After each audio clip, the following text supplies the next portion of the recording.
PS99 news బులెటిన్ల ముందుగా headlines చూద్దాం. BRS పార్టీలో చేరికలు.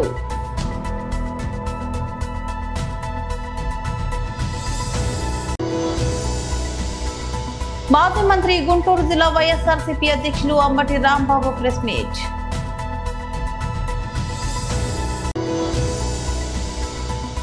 మంగళగిరి నియోజకవర్గంలోని ఆలయ పునర్నిర్మాణ శంకుస్థాపన మహోత్సవంలో పాల్గొన్న మంత్రి నారా లోకేష్. 14,000 ఉద్యోగాల తొలగింపుపై మౌనం వీడిన అమెజాన్ సీఈఓ. బీఆర్ఎస్ పార్టీలో చేరికలు. గవర్నమెంట్ వచ్చినాక 2 ఏళ్లలో ఏమేమైతుందో నాకంటే బాగా మీకే తెలుసు. తెలుగులో ఒక సామెత ఉంటుంది, కాకులను కొట్టి గద్దలకు పెట్టుడు అని. అంటే పేదవాళ్ళను కొట్టి పెద్దోళ్ళకు పెట్టుడు. అట్లున్నది వీళ్ళ కథ. ఎందుకంటే బతకనిస్తలేరు పేదవాళ్ళను. చిన్న మీరు ఎవరైనా సరే చిన్న వ్యాపారాలు చేసుకుంటోళ్ళు, చిన్నగా మీ పొట్ట గడుపుకునే తందుకు మీరు ఎవరైనా సతాయించకుండా, ప్రభుత్వం నుంచి ఏం ఆశించకుండా మీ వ్యాపారం మీరు చేసుకుంటుంటే ప్రభుత్వం మిమ్మల్ని బతకనియాలి. కానీ ప్రభుత్వం వచ్చిన గెట తయారైందంటే ప్రతి దానిలో పైనుంచి కింది దాకా మరి గుండాగర్ది, పైనుంచి కింది దాకా రౌడీలు, పైనుంచి కింది దాకా नेगेटिव पॉलिटिक्स तप्पा, नेगेटिव आलोचना तप्पा पॉजिटिव तो कुछ भी नहीं करे. 2 साल हो गए. केसीआर साहब क्या करे 10 साल में? केसीआर अगर हो सका तो अच्छा करने की कोशिश करे, गरीबों की मदद करने की कोशिश करे, गरीबों को प्लाटा दिलाए. जियो नंबर 58-59 के अंदर 1,50,000 लोगों को प्लाट दिए. जियो बाद में वो भी बस में हुआ तो 1 लाख डबल बेडरूम घर बना के आपके जुबली हिल्स में भी 3,500 घरा दिए केसीआर साहब. वो काम करने की कोशिश करें. అంటే మీకు చేయగలిగితే మంచి చేసినాం తప్ప నష్టం చేయలేదు. కానీ ఈరోజు ఈ గవర్నమెంట్ వచ్చినాక మీరే కాదు అందరు బాధితులే. మీ అందరికి నేను ఒకటే గుర్తు చేస్తున్నా, మర్చిపోకండి మీరు. ఇవాళ ఈ గవర్నమెంట్ వచ్చి 2 ఏళ్ళు అయిపోయింది. ఇచ్చిన ఏ మాట నిలబెట్టుకోలే. 4,000 పెన్షన్ ఇవ్వలే, మహిళలకు 2,500 అన్నారు, అది లేదు. తులం బంగారం అన్నారు, స్కూటీలు అన్నారు, అది వికలాంగులు అయితే 6,000 పెన్షన్లు అన్నారు. ఏ ఒక్క మాట నిలబెట్టుకోలే. మీదికెళ్ళి ఇప్పుడు ఎట్లయిపోయిందంటే ఇందిరమ్మ రాజ్యం అంటే ఇల్లు గులగొట్టుడే పాయింట్ అన్నట్టు అయిపోయింది. ఇందిరమ్మ రాజ్యం అంటే ఏందో అనుకున్నాం. ఇల్లు గులగొట్టుడు ఒకటే పని. చూస్తున్నారు కదా మీరు టీవీలలో. ఎప్పుడు రోజు వారం శనివారం వచ్చిందంటే చాలు ఆడపోవాలి, ఏడ గరీబోళ్ళు ఇల్లు గులగొట్టాలి. పెద్దోళ్ళవి ముట్టరు, మళ్ళీ ఏ పెద్దోని ముట్టరు, ఏ బలిసిన దగ్గరికి పోయే దమ్ము లేదు. పేదవాళ్ళు గరీబ్ గాళ్ళు అయితే మాత్రం 60 గజాలు 40 గజాలు 30 గజాల ఏమన్నా కట్టుకుంటే వాటి మీద నీకు ఈ కాగితం లేదు ఆ కాగితం లేదని గుంజుకపోవడు, గుద్దుడు, మొత్తం ఇల్లు గులగొట్టుడు. పిల్లగాళ్ళని ఆఖరి కళ్ళకి వెళ్ళి వాటర్ బాటిల్ కూడా బ్యాగ్ కూడా తీసుకొని ఇవ్వకుండా స్కూల్కి పోయే పిల్లలు ఉంటే వాళ్ళను మెడల్ పట్టి నువ్వు పారేస్తున్నారు. ఇటువంటి గవర్నమెంట్ కాట మళ్ళీ ఓట్లే అన్నట్టు. నేను మీకు గుర్తు చేస్తున్నా, యాది పెట్టుకోండి. ఇది రోజు సరిగ్గా 2 ఏళ్ళు అయిపోయింది. ఇంకొక 500 రోజుల్లో మళ్ళీ కేసీఆర్ గవర్నమెంట్ రాబోతుంది. ఎక్కువ టైం లేదు, ఎక్కువ టైం ఏం లేదు. చూస్తుంటే పోతాయి. 500 రోజులు కళ్ళు మూసుకొని తెరిచే లోపల పోతాయి. మీరు ఎవ్వడు ఏ రౌడీగాడు ఏ గుండగానికి భయపడే అక్కర్లేదు. మనం 14 నవంబర్ రోజు బరాబర్ మళ్ళా గోపీనాథ్ భార్య మాగంటి సునీతనే గెలుస్తుంది. ఎందుకు చెప్తున్నా ఈ మాట అంటే ఉత్తగానే చెప్తలేను. పేదవాడితో పెట్టుకున్న ఏ ప్రభుత్వం ఇదివరకు గెలవలే. గరీబుల్ల కడుపు కొట్టిన ఏ ప్రభుత్వం గెలవలే. ఇవాళ గరీబుల్ల కడుపు కొడుతున్న కాంగ్రెస్ వాళ్ళు కూడా ఇస్తారు, మీకు వస్తారు, మీ ఇంటికి వస్తారు, గల్లీకి వచ్చి పైసలు ఇస్తారు, ఓట్లకు పంచుతారు. నేను చూడు, నేను చెప్తున్నా ఇవాళ 5,000 ఇస్తాడు. బరాబర్ తీసుకోరి, అది కూడా చెప్తున్నా, బరాబర్ తీసుకోరి, లెక్క పెట్టి తీసుకోరి. 5,000 ఏమన్నా. మాజీ మంత్రి గుంటూరు జిల్లా వైఎస్ఆర్సీపీ అధ్యక్షులు అంబటి రాంబాబు ప్రెస్ మీట్ నిర్వహించారు. పన్నును అరెస్ట్ చేయడం ద్వారా మళ్ళా వైఎస్ఆర్ కాంగ్రెస్ పార్టీలో ముఖ్యులైనటువంటి సుబ్బారెడ్డి గారి మీద బురద జల్లే కార్యక్రమాన్ని ఉధృతం చేసేటటువంటి పని చేస్తున్నారు. ముఖ్యంగా సిట్టును నడిపిస్తున్నటువంటి ఎల్లో మీడియా, ఈనాడు, ఆంధ్రజ్యోతి కథనాలు నిన్న ఇవాళ మీరు చూస్తున్నారు. చాలా పెద్ద ఎత్తున ఫ్రంట్ పేజీల్లో కథనాలు రాస్తూ సుబ్బారెడ్డి గారిని బదనాం చేయాలని, బురద జల్లాలని ప్రయత్నం జరుగుతూ ఉన్నది.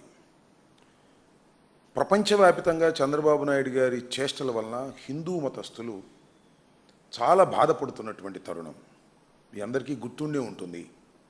నారా చంద్రబాబు నాయుడు గారు తిరుపతి లడ్డూలో పంది కొవ్వు, పశువు కొవ్వులతో కలిసినటువంటి నెయ్యితో తయారు చేశారనేటువంటి ఒక అసత్యమైనటువంటి ఆరోపణ వేశాడు. అది లక్షలాది కోట్లాది మంది భక్తులు తినేశారని కూడా చెప్పేశాడు.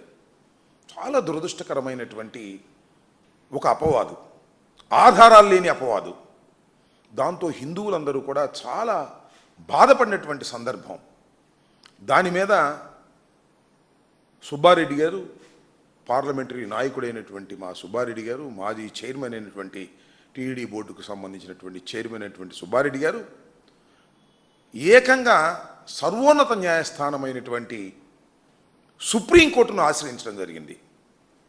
సుప్రీంకోర్టులో విచారణ సందర్భంగా అనేకమైనటువంటి వ్యాఖ్యలు సుప్రీంకోర్టు డైరెక్ట్గా చేసింది. ఆధారాలు లేకోకుండా ప్రసాదంలో, లడ్డూలో కల్తీ కలిసిందని ఎలా చెబుతారు రాష్ట్ర ముఖ్యమంత్రి అనే మాట మాట్లాడారు. అంతేకాదు, అసలు లడ్డూలో వాడినటువంటి నెయ్యిలో కల్తీ ఉందా లేదా తేల్చండి అనే దాని మీద చెప్పారు. అంతేకాదు, అప్పుడున్నటువంటి ఈఓ శ్యామలరావు గారు చాలా స్పష్టంగా చెప్పింది ఏంటంటే, మేము దీన్ని ఎన్డీబీ ల్యాబ్కు పంపించాం, ఎన్డీబీ ల్యాబ్ వారు దీనిలో వనస్పతి అలాంటి కలిసింది అని ఒక సర్టిఫికెట్ చేశారు. దాని కింద డిస్క్లైమర్ కూడా రాశారు, ఇది కొన్ని సందర్భాలలో అవాస్తవం కూడా కావచ్చు, పశువులు తినే మేత మీద, ఆ టైమింగ్స్ మీద ఇది వాస్తవమైన రిపోర్టు కూడా కాకపోవచ్చు అని రాసినటువంటి రిపోర్టుని ఈవో గారు చదివి వినిపిస్తే చంద్రబాబు నాయుడు గారు నెయ్యి వాడేశారని అని వాళ్ళ దట్ వాజ్ రిటర్న్ బ్యాక్ అని ఈవో గారు చెప్పాడు. ఆ నెయ్యి వాడేసినట్టు, ఆ కల్తీ జరిగిపోయినట్టు చెప్పేటటువంటి ప్రయత్నం చేశాడు చంద్రబాబు నాయుడు గారు కేవలం రాజకీయ కక్షతో. ఈ వాటా చెప్తే చంద్రబాబు నాయుడు గారు ఎలా చెప్తారు? ఎన్డీబీ ఒకటే ల్యాబ్ ఉందా, ఇంకా సెకండ్కి ఎందుకు మీరు పంపలేదు క్రాస్కి అని చెప్పి కూడా సుప్రీంకోర్టు ప్రశ్నించినటువంటి సందర్భాన్ని ఇప్పుడు నేను గుర్తు చేస్తున్నాను. మంగళగిరి నియోజకవర్గం కుంచనపల్లిలోని శ్రీ గంగా శ్రీ అన్నపూర్ణాదేవి సమేత శ్రీ కాశీ విశ్వేశ్వర స్వామి వార్ల ఆలయ పునర్నిర్మాణ శంకుస్థాపన మహోత్సవంలో పాల్గొన్న విద్యా ఐటీ శాఖల మంత్రి నారా లోకేష్.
ఓం నమః శివాయ.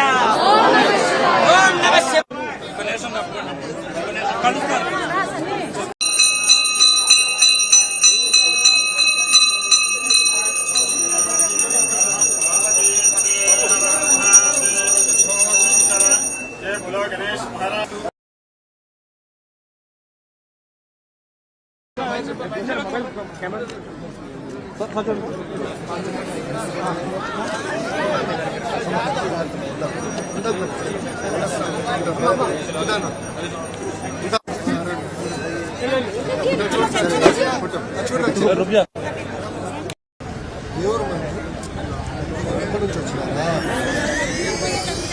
ఫోన్ నంబరు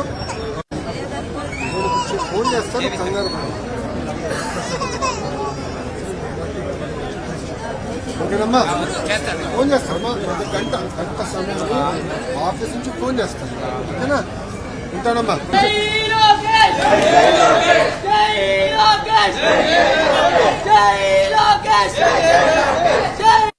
టెక్ దిగ్గజం అమెజాన్ లో ఇటీవల ప్రకటించిన 14,000 ఉద్యోగాల తొలగింపుపై ఆ సంస్థ సీఈఓ ఆండీ జాస్తి తొలిసారిగా స్పందించారు. ఈ భారీ లే ఆఫ్స్ కు ఆర్థిక ఇబ్బందులు గాని కృత్రిమ మేధస్సు ఏఐ వ్యక్తి గాని కారణం కాదని ఆయన స్పష్టం చేశారు. కంపెనీ వేగంగా విస్తరించడం వల్ల దెబ్బతిన్న కార్యాలయ సంస్కృతిని సరిదిద్దడానికే ఈ కఠిన నిర్ణయం తీసుకున్నామని ఆయన వివరించారు. బిజినెస్ ఇన్సైడర్ కు ఇచ్చిన ఒక ఇంటర్వ్యూలో ఆండీ జాస్తి మాట్లాడుతూ, మేము ఇటీవల తీసుకున్న నిర్ణయం వెనుక ఆర్థిక కారణాలు లేవు. ప్రస్తుతానికి ఏఐ కూడా కాదు.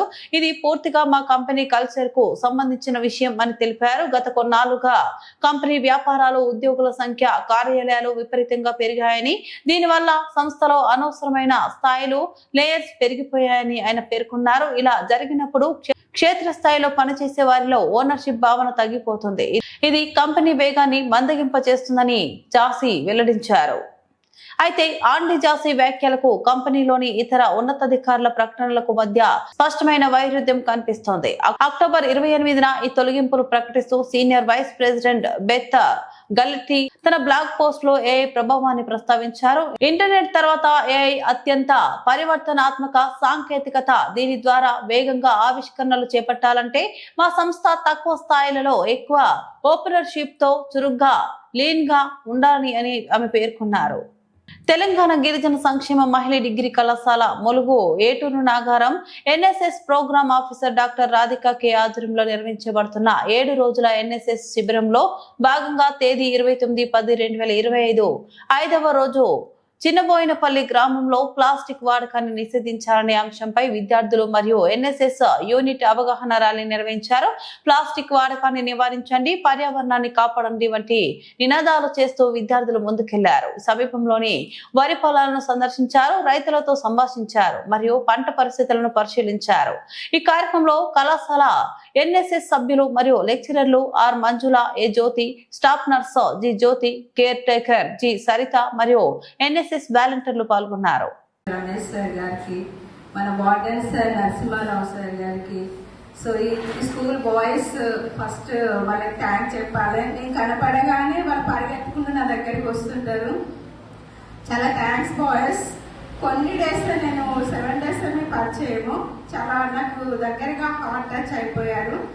Special thanks to press and media support with our NSS programme success. Sir వాళ్ళకి ప్రత్యేకంగా కృతజ్ఞతలు చెప్తున్నారు. రాజశేఖర్ సార్, ఠాగూర్ సార్, మనం మెరుగు ప్రసాద్ సార్, ఇంకా ఎవరైనా రాని వాళ్ళు ఉంటే ప్రెస్ అండ్ మీడియా చాలా సపోర్ట్ చేసి మనకి సక్సెస్ చేశారు. పోయిన ఇయర్ 2024 ఏప్రిల్లో చేస్తాం మనం. సో ఇప్పుడు మనం ఈ ఇయర్ చేస్తున్నాం 2025లో. 26 కూడా ఒకటి ఉంది మనకి, డ్యూ ఉంది చిన్నబోయినపల్లి. నెక్స్ట్ ఇయర్ కూడా ఖచ్చితంగా చేస్తాం మనం ఇక్కడ. ఫస్ట్ ఆఫ్ ఆల్ నాకు చిన్నబోయినపల్లి అంటే చాలా ఇష్టం, ఎందుకంటే నన్ను ప్రేమతో చూస్తారు అందరు. ఇక్కడ కనబడగానే బాగున్నావా అని అడుగుతూ ఉంటారు. చాలా థ్యాంక్స్ సార్, వీళ్ళకి అందరికీ థ్యాంక్స్ సరిపోదు. ఎస్పెషల్గా ఇంకా నాకు హార్ట్ టచింగ్ అని చెప్పాలి. సో ఫస్ట్ ఆఫ్ ఆల్ మనకి ఇక్కడ అడగగానే ఆశ్రమ పాఠశాల ప్రిన్సిపల్ రమేష్ సార్ గారికి చాలా థ్యాంక్స్ సార్. మేము అడగగానే మాకు అకామిడేషన్ ఇచ్చారు. అట్లాగే మన వార్డెన్ సార్ కూడా మనకి అకామిడేషన్ ఇచ్చి మంచి, అంటే ఎప్పుడు ఏ టైంకైనా కాల్ చేసి సార్ అన్ని అడుగుతుంటారు. చాలా స్పెషల్ థ్యాంక్స్ సార్ నరసింహారావు గారికి. సో మనకి ప్రెస్ అయితే ఎప్పుడు నేను కాల్ చేయగానే ఒక బ్రదర్స్ గానే నాకు కనెక్ట్ అవుతారు. ప్రసాద్ సార్, రాజశేఖర్ సార్, ఠాగూర్, ఇంకా వేరే వాళ్ళు కూడా ఉన్నారు, నేమ్స్ తెలియదు నాకు. సో వాళ్ళందరికీ ప్రత్యేక కృతజ్ఞతలు చెప్తూ ఈ 7 days ఎన్ఎస్ఎస్ ప్రోగ్రామ్ లో ఫస్ట్ డే మనం హెల్త్ క్యాంప్ చేస్తాం, సెకండ్ డే మనము ప్రాక్టీస్ మీద అవేర్నెస్ ప్రోగ్రామ్ కండక్ట్ చేయడం జరిగింది. థర్డ్ డే మనం ఏం చేస్తాం, ప్లాంటేషన్ చేస్తాం. ఫోర్త్ డే ఏం చేస్తాం, ఇంటింటి సర్వే చేస్తాం. ఫిఫ్త్ డే మనం ప్రతి అంటే వాళ్ళ విలేజ్ లో పరిసరాలను మన ఇంటి సరౌండింగ్ లో కూడా నీట్ గా ఉండాలని ప్రతి ఒక్కరికి మన డోర్ టు డోర్ వాళ్ళందరికీ కనెక్ట్ అయ్యి వాళ్ళందరి దగ్గరికి కలవడం జరిగింది. 6th డే కూడా మన లాస్ట్ డే పొలాలకు వెళ్ళడం జరిగింది. వెళ్ళి రైతులతో కూడా మాట్లాడడం, ఇక్కడ ఏమేమి పంటలు పడతాయి, ఎలా ఉంటుంది, ఇక్కడ మీకు ఎంత ప్రాఫిట్ వస్తుంది, మీరు వ్యవసాయంతో పాటు ఇంకేమైనా చేస్తున్నారా అని అడిగాను. కొంతమంది చెప్పారు సైడ్ బిజినెస్ కూడా ఉన్నాయి, చికెన్ సెంటర్, తర్వాత హోటల్స్ అలాంటివి అన్నీ ఉన్నాయన్నారు.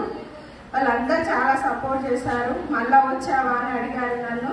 మా పిల్లల్ని కూడా ప్రత్యేకంగా మా పిల్లలకు థ్యాంక్స్ చెప్పాలి. సర్దార్ వల్లభాయ్ పటేల్ 150వ జయంతి సందర్భంగా రన్ ఫర్ యూనిటీ కార్యక్రమంలో భాగంగా నల్గొండ జిల్లా మిర్యాలగూడ టూ టౌన్ పోలీసుల ఆధ్వర్యంలో పట్టణంలోని సాగర్ రోడ్ లో 2K రన్ నిర్వహించారు. ఈ కార్యక్రమాన్ని డీఎస్పీ రాజశేఖర్ రాజు జెండా ఊపి ప్రారంభించారు. 2K రన్ లో చిన్న పెద్ద అనే తేడా లేకుండా స్థానికులు ఉత్సాహంగా పాల్గొన్నారు. అంతకుముందు డీఎస్పీ మాట్లాడుతూ సర్దార్ వల్లభాయ్ పటేల్ జాతీయ సమగ్రతకు నిలువెత్తు రూపమన్నారు. స్వతంత్ర భారతదేశ నిర్మాణంలో ఆయన కీలక పాత్ర పోషించారని తెలిపారు. ఆయన కేవలం ఒక రాజకీయ నాయకుడు మాత్రమే కాదని దేశభక్తికి, త్యాగం, అంకిత భావానికి నిలువెత్తు నిదర్శనమని ప్రజలందరినీ ఐక్యంగా ఉంచాలనే ఆయన ఆశయం నేటికి మన అందరికీ స్ఫూర్తినిస్తుందని చెప్పారు. రన్ ఫర్ యూనిటీ ద్వారా సర్దార్ పటేల్ ఆశయాలను స్మరించుకుంటూ మన దేశ సమగ్రతను, ఐక్యతను పెంపొందించాల్సిన అవసరం ఉందన్నారు.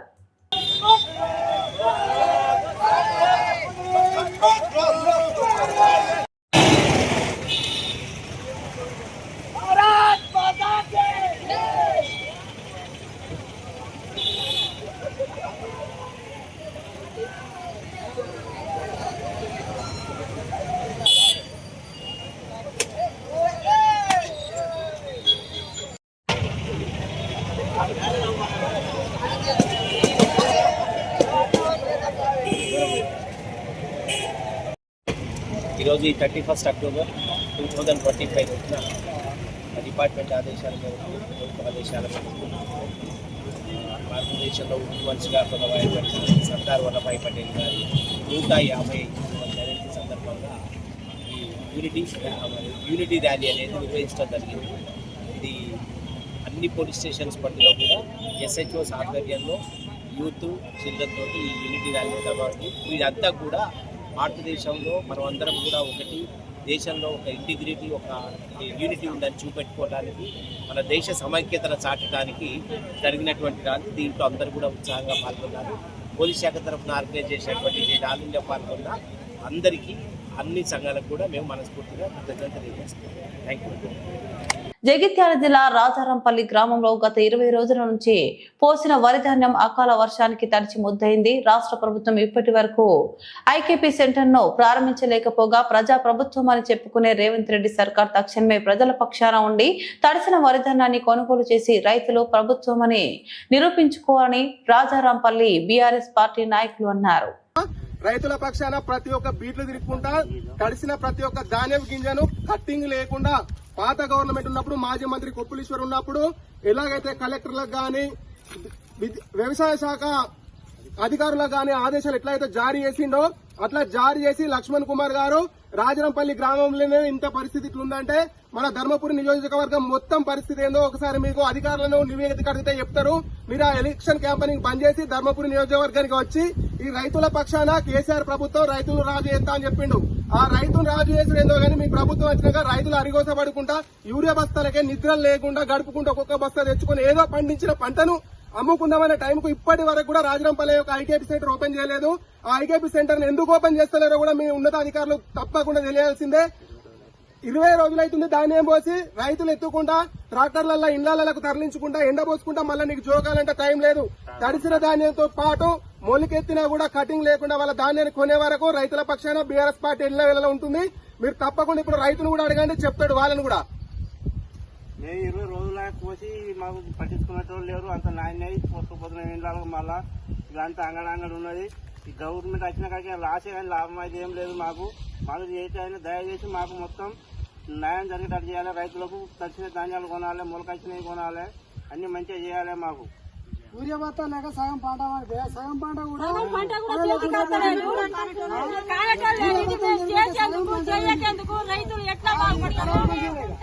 దయచేసి ఈ నియోజకవర్గ మంత్రి గారికి విజ్ఞప్తి ఒకటే, రైతుల పక్షాన మీరు ప్రజా ప్రభుత్వం, ప్రజల ప్రభుత్వం అని చెప్పుకుంటున్నారా?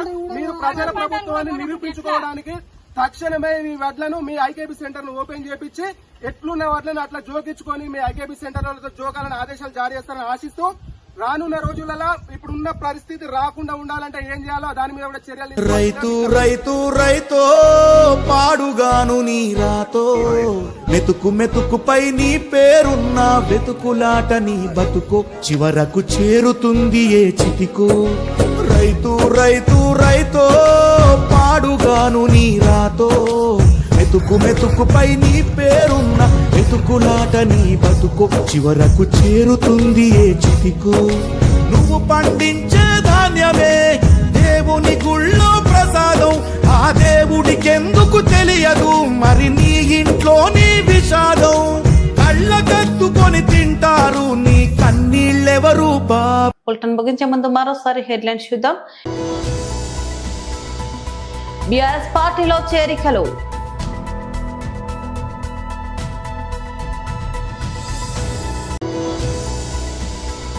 మాజీ మంత్రి గుంటూరు జిల్లా వైఎస్ఆర్సీపీ అధ్యక్షులు అంబటి రాంబాబు ప్రెస్ మీట్.